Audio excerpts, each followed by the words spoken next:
Hello, Board Game Shenanigans here. I've decided to back Harakiri Blades of Honor kind of right now at the last minute. And I'd say the last minute because they have done discounts on the pledges for the last year or so that the pledge manager's been live, but they're finally getting rid of these discounts on Friday, the 9th of June. So I've decided to put my pledge in and decide that I'm going to get this game. And I'm making this video as a quick kind of summary and guide for people who might be on the fence like I was, and also just to give my thoughts on the game. So Harakiri is a cooperative, kind of a bit of a dungeon crawl type board game where you fight bosses, and this was on Kickstarter like towards the end of 2021, and the estimated delivery was last month in May, but this has been delayed till October. So now they've kind of had just this, they've been like dragging on the pledge manager a bit longer just to get as many people as possible before they finally decide to print the game really, and they're doing the quality testing at the same time. And so there's been several pledges for this game, and the one I kind of went for is the all gameplay. I thought that was the best one for me personally, and just to have a little quick scroll through what they had. This was one if you backed it during the campaign, so you have to pay extra now to grab it, and then they do have a good summary of the content in the game, and I think that for the overall price of the game, it is a fair amount, and having two campaigns in there, 60 hours, it's not the longest game ever for one of these campaign games, but I think it's just long enough to, you get really into it, you can go through all the missions and, have a good time, really. I think that if it got too long, I think, this game would be delayed a lot longer than it has. I mean, if it's only going to be delayed by, half a year, I think that's fair with what they've got. And I think they're going to fine tune it and make it a decent game overall. I like the style of the game with the miniatures and all the Japanese influences it has here, and I think that there's six of each monster. Some of these smaller ones, three and one, so they don't go too overboard with the minis and the monsters you're going to fight. There will be there's a bit of variety in there, but also it's not like a horde of skeletons that are all the same all the time. I think there's a lot of variety in the different AI as well. There's a lot of different abilities on each enemy, so there's going to be a lot more depth into the game individually. And I think a good positive with this game is that it is actually a kind of a two games in one. So I think they've very influenced by Oathsworn, where they've decided to do like a more story focused part of the game, and then you move into like a dungeon crawl. So whereas like Oathsworn is a storybook type game where you jump around the map and then you do a boss battle, this game is like an open map, which reminds me a lot of like Arkham Horror and Eldritch Horror, where you do like skill checks and read some story cards and then move on and do the mission that you need to do. And then the exploration part with the going through the dungeons and on the tiles, those ones, I think it reminds me of like other games like Chronicles of Drunagor and other like just grid based exploring games, Medora, things like that. And I think they knew that themselves with like the crossovers that they were getting with them, with Medora as well, and Teneri's Storm Thunder, all these like dungeon crawl style games. They all kind of quite friendly with each other, and I think there's a lot of crossovers between them. So it is in that group of games, and I think that they did well to promote the game when it was live. I think people did pick up on it. I think as a first time publisher, I think they got a good amount for what they were offering. So they call them the adventure mode and exploration mode.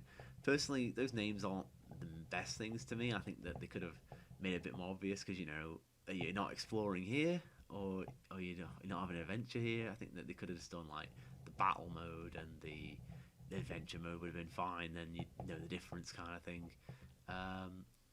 A lot of people have covered the game, and generally it's the same type of people who enjoy these type of games. And there's definitely a lot more Spanish channels out there because it's a Spanish developer, and the miniatures. For me personally, I do like miniatures. I like getting them in the games, and there's not like too many the overboard type massive ones here. You know, you've got the dragon, and that's mainly the only one. I mean, this one's pretty big as well. So the content you get in this game, there's the 2 acts, and then I think this is like all the like stretch goals, and then the extra 2 expansions here. This is more of like a Chinese influenced one where you have like more bosses to fight. And then this one here is the like a solo expansion where you fight in all these bosses solo, and it's like been made as a solo, like standalone almost experience. So there's quite a lot you can flick through here on here, but just to go through like the pricing and what they actually have. I mean, first they've had this is how much they're in Kickstarter, but they've actually, from what they say here, they've doubled it. So having the pledge open for this long has been very good for them, getting more people on board and to actually give the game a chance. And if you go through the actual pledges, the discounts, there's discounts on the all-in and the gameplay all-in here, and also the 2 ones where you just get one of the expansions either way.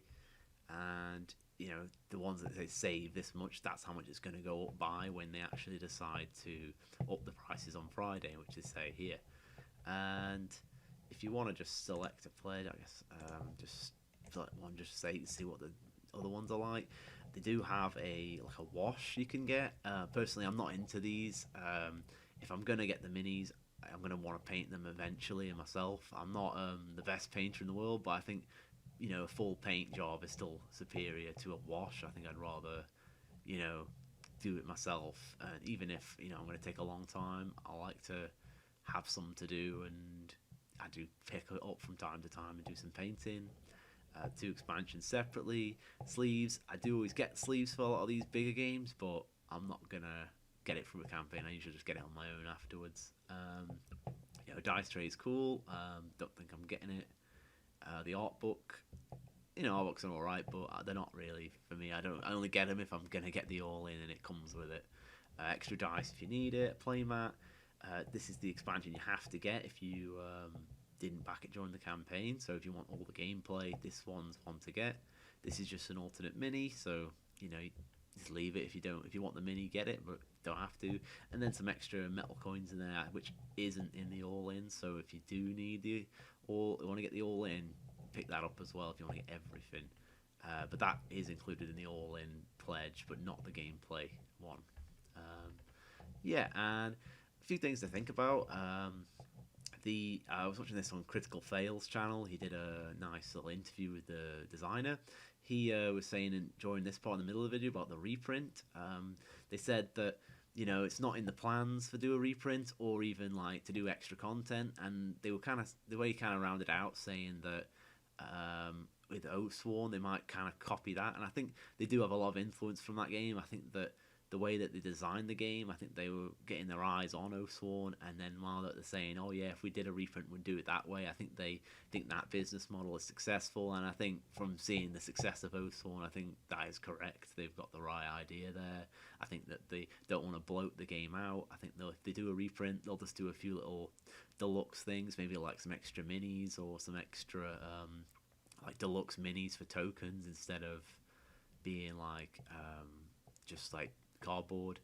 So I think that, or maybe terrain and things like that, I think that's the type of thing that they might go into when they do a reprint. But I think for right now it's not in the plans, so I wouldn't expect a reprint until like end of next year or maybe the year after. So I think if you want to get it, I think it'd be better to pick up it now where it's much cheaper and you've got the discounts. And I think even if you've missed the discount time, I think it'll still be cheaper than whatever it'll be in the future, because I think this game will pick up a bit and people actually will enjoy it because of what other people have already been saying online about it. So there has been some new production copies, and I think the 3 videos I found on that is from Devon on Board Game Co. Works with Board Game Co. King of Average, and Sam Healy on his new channel as well. So these 3 are the new ones you can actually see. There might be some others in like a Spanish channel, but maybe I'm just not getting those results on my YouTube. And then just a few things yet. definitely to confirm, that is the last date on Friday, the 9th of June. It's I'm in the UK, so this is like backwards to me. I do the date first, so then the final date of the Pledge Banner, they've set it to 7th of July. So we've only got a month left from the day I'm recording this video. So definitely, if you want to get it, take a look at that. And then each discount is here, as I was saying about. It was save 20, save 30 that was on the other page. And then the shipping is quite decent. Around 35 was their estimate. 26 for where I am in the UK, but it was around 30ish for me, I think. So it went up a little bit, but it was quite fair, I think, overall. And I had to pay the VAT on top, so that was I think that's worse than any shipping's going to be.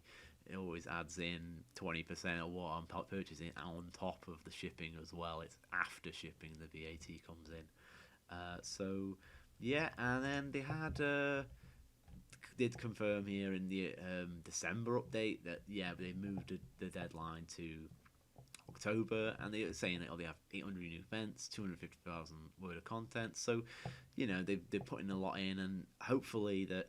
I know that they're Spanish speaking. I hope that they can proofread it well enough and have it so the English is, actually correct and grammatically correct, and they've actually had enough people looking through it.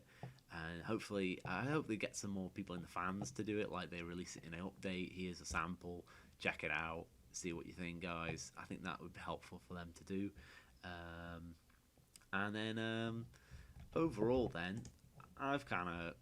Really, the reason why I've decided to get it, a lot of it's based on the theme. I think that the Japanese and Asian style theme is very interesting for me. I like a lot of anime and things like that. So seeing stuff like this, I'm like, oh, that's cool. Yeah, I want to get that. And I'd rather get a game like this where it's quite new, and you're helping like a newer publisher to get on there, get on the map with the new game. And I think that. It is quite a more unique game, because I think a lot more games go, I will do Vikings and things like that, and I'm a bit sick of the Vikings. I'm a bit sick of like how zombies got a bit boring in movies and games. There's too much zombies. Sometimes you need a break, and I think going back to something more like fantasy within Asian culture, I think a lot of people aren't really focusing on that sort of thing. I think they're trying to avoid covering games like that, so I think they've stood by what they said. I think they had some criticism against that, saying, oh, you can't say things about, you can't do Japanese because they're not Japanese, but I think most Japanese people are going to enjoy this type of thing. They'll be like, it represents their culture and their history and their mythology. So I think overall it's a very positive type of experience to have and make. I think it's anyone can make any game about anything, really. It's up to the designer and their drive to get it done. Here's the add-on individually, just that, and then the cover in the campaign, each little thing. And I think for me, this does seem like an Eldritch horror. They have the game, and then you do like skill checks, and there's a bit of luck involved, and that depends on how far you go with the actual the story, and it helps interacts with the cards that you draw, and then you go into like a battle mode with your dice and the AI of the bosses. So it's a semi like boss battler with a dungeon crawl, with a boss at the end, really. So it's got a bit of a mix there where you've got a bit more in depth combat with the bosses. A lot of coverage from different channels, but I think a lot of these videos are very long and a lot to take in from them. Is a team, a very small team. I think there's about 6 people total that are in the dev team, so they're quite cracking down, getting on with it. I think that's why in the interview with Critical Fail is saying they're getting a bit burnt out because it's just them smashing through it, and they've got some helpers here with who are collaborating with them, the art and things like that. But overall, they're like a very small team, and they don't want to get burnt out. If they go and do another game in between this and another expansion for it, I think that'd be much better for them. I think that they should move on and try something new and then come back to this game maybe. I think that they're going to build it well, and then it'll be working out in the end. So that's generally my thoughts on the game. I think it's a good safe back. I think that they're almost done with it. It's I think in here it does have a little chart. So they're saying narrative and story almost done with just like there's some like one-shot scenarios left to go, and then they're going to be just going in with testing, translating, editing, all the quality assurance end of it. So, they're on the end stretch for this, and I think that it'd be good for you to back it, and I think I'm going to enjoy it when it gets out here, and I think me and my wife are going to enjoy playing it together, because that's generally how I work with these campaign games. Just me and my wife sitting down and playing through these campaign co-op games, really. Thanks for listening. If you've listened to this video, please like, subscribe, and share, and please comment your opinions on Harakiri and what you think about Synergic Games, and how what you think they're going to do next as well. Thanks. Bye.